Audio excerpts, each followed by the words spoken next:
Good afternoon, everyone. It gives me great happiness to introduce my teacher in NOMHANS, Senior Professor Dr. Shekhar Seshadri, who's in the Department of Child and Adolescent Psychiatry and an Associate Dean of Behavioral Sciences at NIMHANS, Bangalore. Sir is a graduate of Maulana Azad Medical College, Delhi, and a postgraduate in psychiatry from National Institute of Mental Health and Neurosciences, NIMHANS, Bangalore. He is also the Associate Dean of Behavioral Sciences. Besides working with child and adolescent mental health, including the developmental disabilities, Sir is actively involved in the areas of gender and sexuality, violence, trauma, and abuse in children, also helping the children in difficult circumstances, juvenile justice system, experiential methodologies, various school programs and teacher training in life skills education, community and school mental health programs in India. Also, Sir is actively involved in the forum of theatre and qualitative research. Thank you. Good afternoon, one and all. At the outset, I wish to congratulate the organizers for having organized this CME in a wonderful manner and having got wonderful speakers to cover various topics. And I thank them for giving me the opportunity to chair a session in which the speaker is a great eminent personality, Professor Shekhar Seshadri. And he is going to deliver the address on expanding landscapes of child and adolescent mental health practice, challenges and opportunities.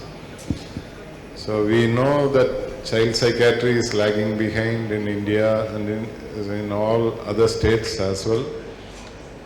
And there are only a very few people working on child psychiatry, and the Department of Child Psychiatry is also a very limited one across the country.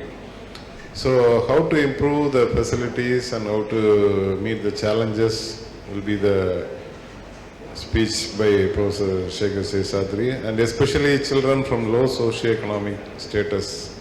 They are subjected to so much of stress and they undergo a lot of pressure and they come across so many mental health issues.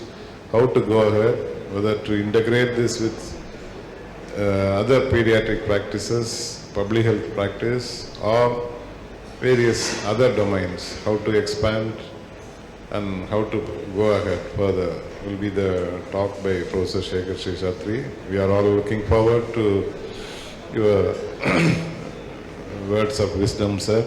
Very happy to introduce you here. Over to Professor Shekhar Seshadri. Thank you very much, Moshini, and if you could just give me a thumbs up if I'm audible. Audible? Right. Thank you very much. Thank you very much.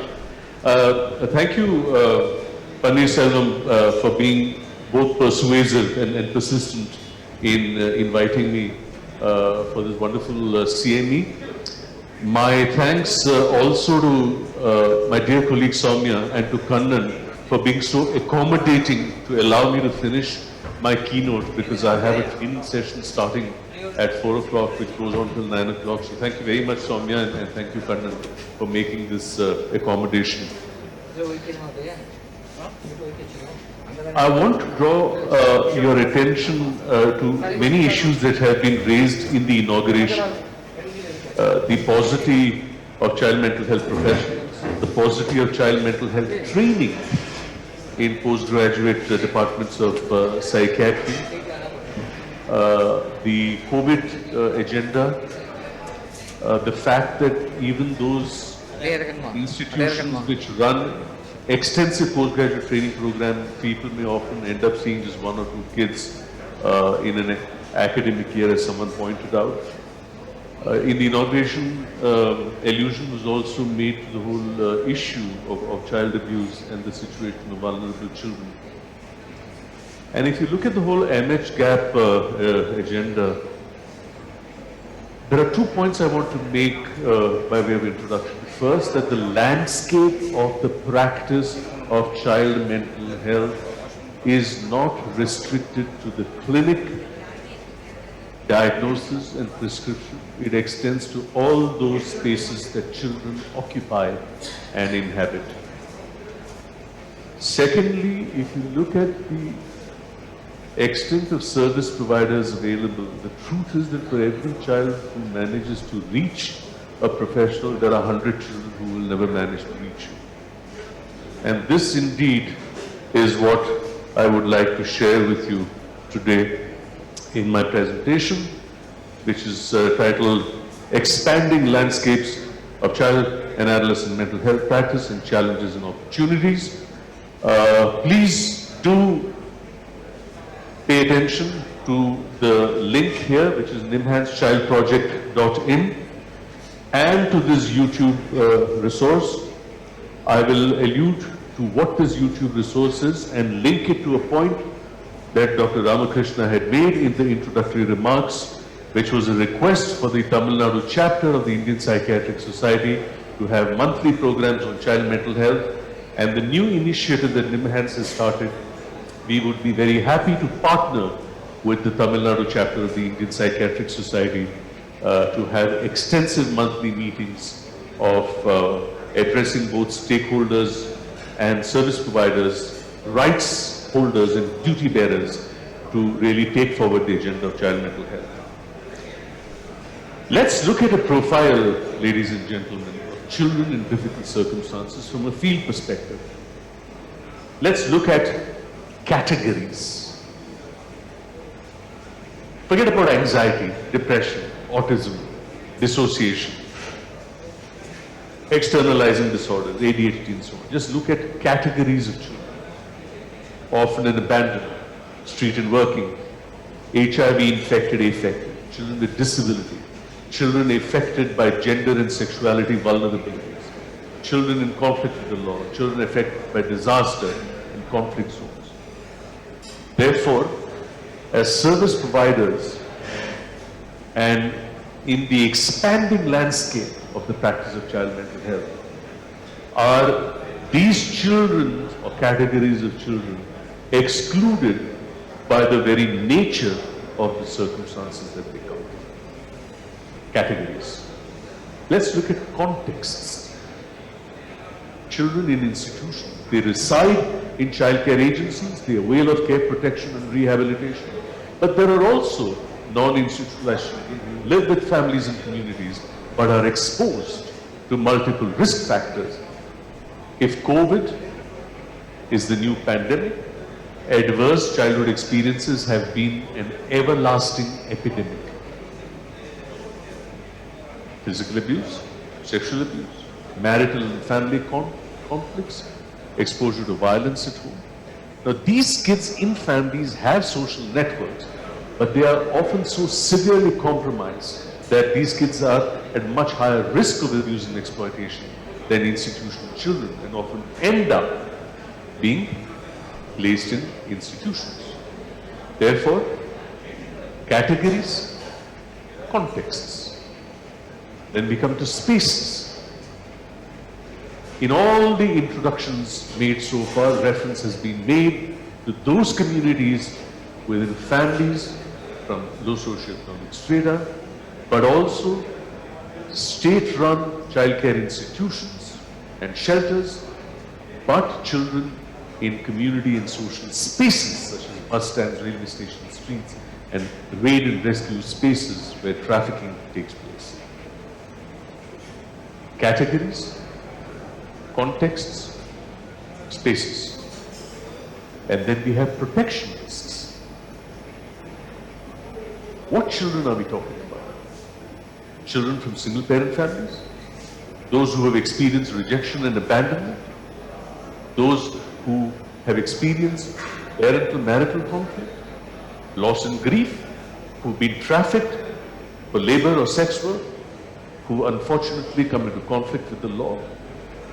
Whose parents have mental illness and substance use issues? Children who have illness or disability? Children who have been abused? And children who are in those areas which have faced communal conflicts or any kind of disaster. Therefore, categories, contexts, spaces, and protection risks. If you add these equations together, the developmental, emotional, and behavioral consequences of the additive influence of the expanding landscape that I have elucidated to you would mean that we are talking about neurodevelopmental disorders and developmental delays. These kind of delays in a child who comes from an average urban middle class family as opposed to a child who comes from a vulnerable background makes a difference. A child who has an attention deficit problem and is in a childcare institution is not the same as a child with the same problem who is in an understanding and a supportive school. The point I'm trying to make, ladies and gentlemen, is that context matters. பசங்க எந்த சந்தர்ப்பத்தில் வராங்களோ அது முக்கியம்.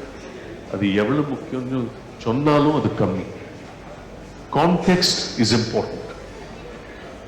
Then a whole gamut of how vulnerability is the context in which internalizing disorders such as anxiety, adjustment problems, depression, PTSD and self-harm behaviors takes place, and then a host of externalizing symptoms such as runaway behavior, anger, aggression, antisocial manifestations, substance use and other high-risk behaviors, and life skills deficits, which is the inadequacy, assertiveness, negotiation, refusal, conflict resolution, problem solving in dealing with daily life situations.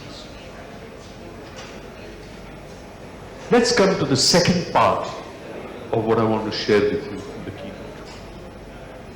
What are the pathways, indeed the basis of integrating child protection and mental health interventions? Give a glance to these pathways. Look at these underlying causes, look at the immediate causes, and look at how the increased protection risks and psychosocial issues in mental health problems occurs. Look at a set of emotional factors, deprivation and neglect, educational issues, life skills deficits, peer influence, substance abuse, child labor, and pre-existing neurodevelopmental issues and mental health problems. And let's examine the impact of each of these in the way that they mediate between the underlying context and the final manifestation, which is an increase in protection risk and in mental health issues. Let's look first at emotional factors. Parental marital problems, domestic violence, physical and sexual abuse, punitive parenting, loss and death experiences. And what do? Children who experience these kind of problems have emotional dysregulation, often giving rise to anger or anxiety management issues, attachment issues, trauma manifestations, and interpersonal and relational difficulties. We often see this as the manifest problem, but we do not see what the underlying issue is. Similarly, deprivation and neglect, giving rise to lack of early stimulation and growth opportunities, gives rise to learning issues or poor acquisition of life skills. Educational issues, learning difficulties, poor academic performance, punishment in school, and bullying, leading to school dropout, truancy, suspension. Let's pause for a moment, friends, and look at why the Juvenile Justice Act was changed in 2015, post the Nirbhaya episode. Everybody says that this 16-year-old, 17-year-old was the most cruel of the lot. It is Satyama. Or was it a trial by media? Delhi kilometer தூரம் ஒரு சின்ன கிராமத்துல இருந்தா ஒரு பேரண்ட்டுக்கு மனவியாதி treatment எடுக்கல, டிஸ்ஃபங்க்ஷனலா இருந்தாங்க. இது சத்தியமா? ஸ்கூலுக்கு போயிட்டு தான் ஏதற்கு படிக்கிறதுல பிரச்சனை இருந்தது. ஒரு நாள் டீச்சர் அடிச்சாங்க, ஸ்கூல் விட்டுட்டான், இது சத்தியமா. தில்லிக்கு வந்தான், வேலை பார்த்து.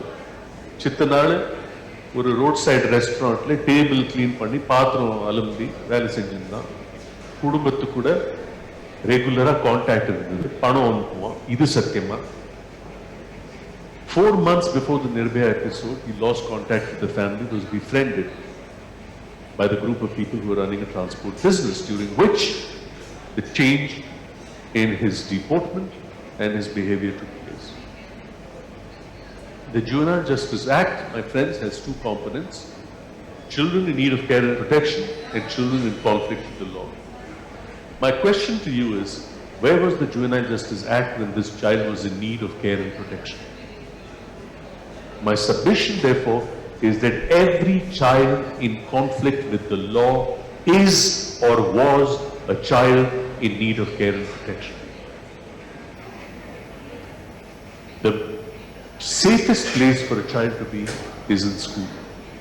The worst thing you can do to a child who is misperforming, misbehaving, is to suspend him from school, because then you're assuring that he will have no routine, he will be in peer interaction with other school dropouts, and that's where the pathways to vulnerability really starts and consolidates, giving rise to further life skills deficit, such as poor problem solving, emotional regulation, lack of assertiveness, and therefore limited ability to process and solve problems and high risk behaviors, as indeed it happened in the Nirbhaya case, leading to substance abuse, experimentation, using it to cope with stress and difficult emotions, and engaging in further problematic behaviors to procure substances, or as a result of intoxication to engage in other high-risk behaviors.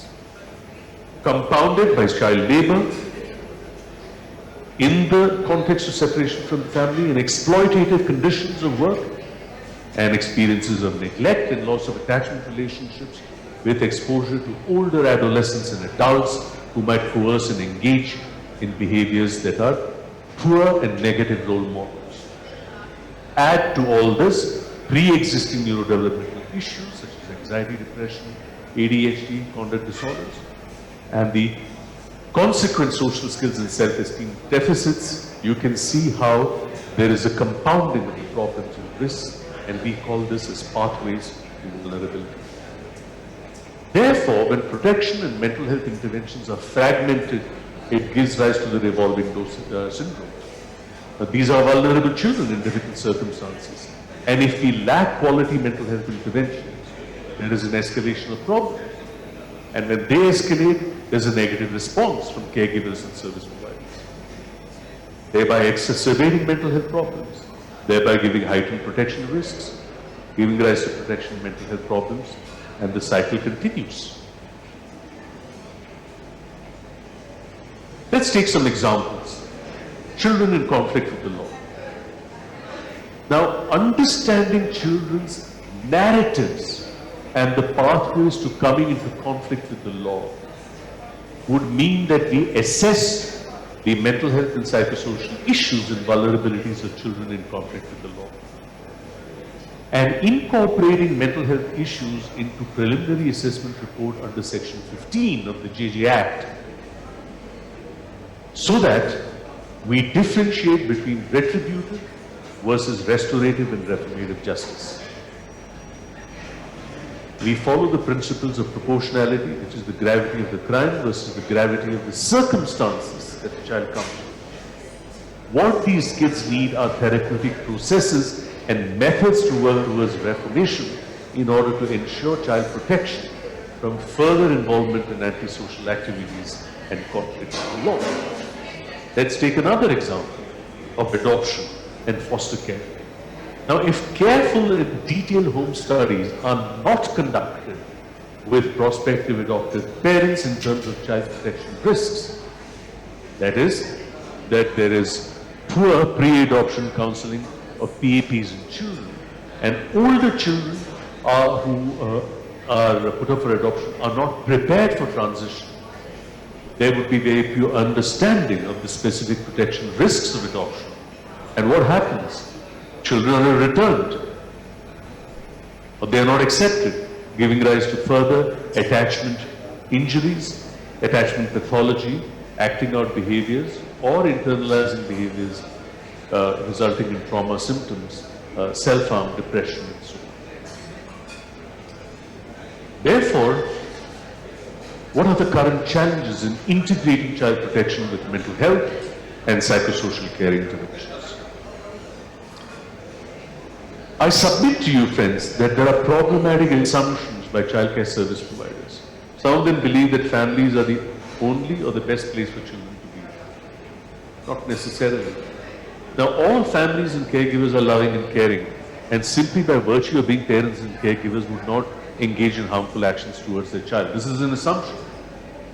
There's also an assumption that institutional care always and can only have adverse development, and deinstitutionalization is therefore the way forward, including pushing adolescents into adoptive and foster care. Now, this is not true in COVID. If a child comes from an abusive family, if a child comes from a family where there has been violence, the child has witnessed violence, the child has experienced violence, there are experiences of neglect. Let me give you an example. A child was trafficked for child labor, was rescued, put in a child care institution, started going to school, was well adjusted. A year or two went by, the Child Welfare Committee decided that since the parents are available, the child should be repatriated. The child pleaded with the Child Welfare Committee to say, I beg you, I'm well settled now, I'm going to school, let me continue my education and complete it there. But they overrode the child's wishes and placed the child back in the family only for the child to be re-trafficked. Now, this is a tragic and perhaps an unethical thing to do to children. When there is paucity of skills in field level workers, let's say inadequate knowledge and skills to address child development and mental health in ways that respond to their context specific and often more complex developmental needs. Now, there is a broad awareness that these children come from difficult circumstances and will have problems, but each child has a unique history. Each child has a unique life experience. Two children's experience of loss is not the same. They may both be in the context of loss, but they are not the same. Two children's experience of witnessing domestic violence is not necessarily the same. There are unique elements. Now, even as staff know, because they interact daily with children, some of the children's histories and stories, they are not aware of how they are linked to or manifest as emotional and behavior problems. So, assessment in many field levels is only for filing purposes. But do we perceive the role of trauma? Do we perceive child protection issues? How children are impacted? What is their experience of abuse, of sexuality, of counseling? What then happens is, if you don't go into the depth of these issues, the focus is on general reassurance and future planning and placement. But it needs to be also on the narratives and disclosure of trauma and abuse. Many of these statutory bodies, like child welfare committees and JJ boards, have a very limited understanding of child mental health needs. So they do not refer to children to psychiatric departments. Now, here is the problem and the challenge. Protection systems do not have a good understanding of mental health, and mental health systems do not have a good understanding of protection issues. And this is exactly the lacuna or the gap that we are trying to bridge in the absence of rigorous learning and training methods and cultures. Most of the training so far in medical colleges, in schools of social work, schools of psychology are largely theoretical. They are not related to field realities or indeed to adult learners. Now, this cut and paste training agendas and, tick in the box type of training programs. The question I raise is, how can you teach a teacher to do something with a child that you have not done yourself? How can you teach a teacher trainer to do something with a teacher that you have not done yourself? What kind of opportunities are provided in postgraduate training or in continuing medical education to actually look at field practitioners themselves. And as has been pointed out in the inauguration, there's very limited child work, and therefore people struggle to support field workers. And trainers often draw from specialized tertiary care sectors of the nature that I have the privilege of representing in NIMHANS. Further, the issue is compounded by a lack of protection orientation, as I pointed out, in secondary and tertiary mental care systems. You know that in the district hospitals, in the teaching hospitals, there's a heavy focus on adult mental health. Very limited focus on child, limited focus on skills on child protection. DMHP itself does some awareness in the community, but is unsure of what public health approaches. And they don't touch on common child mental health and protection issues. And they don't link with pediatrics, with gynecology. And as far as tertiary services are concerned, they focus exclusively on mental health treatments. But they are not oriented towards preventive and promotive approach. Remember what I said, the landscape of the practice of child mental health extends far beyond the clinic to the kind of issues that. Now, some tertiary care centers may have knowledge of government schemes for protection, but it's limited. And they don't link up actively with providers of these schemes to assist them with children's protection and related mental health issues. In conclusion, I submit to you that there is a polarization of child mental health and protection work and intervention, and it is not beneficial to children who are most vulnerable. And only a cohesive approach that includes both sets of interventions and addressing protection and mental health needs of children in difficult circumstances can be effective in ensuring their immediate and long-term care. There's a need to link primary, secondary, and tertiary care services and agencies to work on the common agenda of protection and mental health. We need to re-examine training content and pedagogies. We need standardization of assessment and intervention protocols for different cadres of childcare providers. How does this happen? Look at the whole mental health prevention response. We need to work with the legal system and judiciary, with secondary, tertiary mental health care facilities, government systems of care and protection, field workers, frontline service providers, and service and institutions for children that the children routinely use. So that there is appropriate and safe engagement with children, we monitor child safety, we identify, report abuse, we take legal action, and we ensure that children receive psychosocial assistance. So this is one form of the opportunities that we have to work across this system. And this is the public child mental health approach.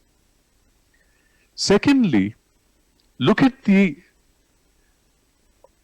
whole gamut of categories we're talking about. Children in conflict with the law, children with chronic illness, children from dysfunctional families, children in schools, young children, preschoolers, 6 and under, children from child labor, sex trafficking, children with disability, orphan abandoned children, children with gender and sexuality vulnerabilities. So how do children develop, and cross-cutting issues of abuse, cross-cutting issues of trauma, the intersectionality issue in terms of safety and abuse, taking a position and perspective on violence, aggression, and again of assistance, is another approach to child protection. I draw your attention, therefore, to this public domain website that we've developed in the last 6 years of our work in the community, in one of the most extensive public child mental health intervention. This was an intervention and a service project through which we have developed this website. We don't believe in copyright, we believe in copyleft. So please use this website, please forward it to all the links, let it be on the website of the Tamil Nadu chapter of Indian Psychiatric Society. It has all kinds of assessments, workbooks, manuals, reports, stories which you can use on the field to work with children and use for postgraduate training. The other thing I want to draw your attention to is that in 6 months we have been operational on Samvad, which stands for support, advocacy, and mental health interventions for children in vulnerable circumstances and distress. This is a national initiative and integrated resource for child protection, mental health and psychosocial care, supported by the Ministry of Women and Child Development, Government of India. Through this project, we are working with stakeholders and service providers in the health, education, and welfare sectors, which means school boards, schools, childcare institutions, staff, Child Welfare Committee, JJ Board, Childline India Foundation, national and state judicial academies, national and state legal services authorities, the integrated child protection scheme functionaries, the judiciary, district mental health programs, tertiary care centers, any child, every child in all the spaces she occupies and inhabits. This is present in all our social media handles, and the whole NIMHANS child protection, NIMHANS child protection YouTube has over 100 videos, including many stories which we have put out in Tamil as well, to use as methodologies with children. This is a dynamic website, and I would invite you all again to use this, forward it to your networks and all practitioners that you know, so that we really build a strong supportive scaffolding to move forward to address the expanding landscape of the practice of child and adolescent mental health, and both the challenges and opportunities that come with it. On behalf of Samvad, I also make my commitment to you that we would be honored to partner with the Tamil Nadu state branch of the Indian Psychiatric Society to actually run some of these sessions. We have both synchronous and asynchronous sessions. We have asynchronous sessions on child sexual abuse, which you can do at your own leisure. We're going to be launching this very soon, but we would be happy to do online live synchronous sessions as well. Soon, face-to-face travel and training will start. We are happy to do that. And like I said, it would be our honor and Samvad's honor to partner with the Tamil Nadu chapter of the Indian Psychiatric Society and serve the children of Tamil Nadu. Thank you very much. Romba Nandri, Ellarugum. I hope all of you are safe and sound, and some of you may have got the vaccine yet, and let's see how life takes us. Thank you very much, all the office bearers and the organizers of this CME. And like all of you, I'm looking forward to what Soumya and Kannan have to say. I have time till 4 before I go on to my other program, and it will be a pleasure. Thank you very much for the privilege of having to deliver this keynote address to really set the mood for this remarkable CME, which addresses challenges in child psychiatry. Congratulations once again, and greetings to all of you who are present live there in Thoothukudi, as well as those who are online from NIMHANS, Department of Child and Adolescent Psychiatry, and from Samvad. Vanakkam.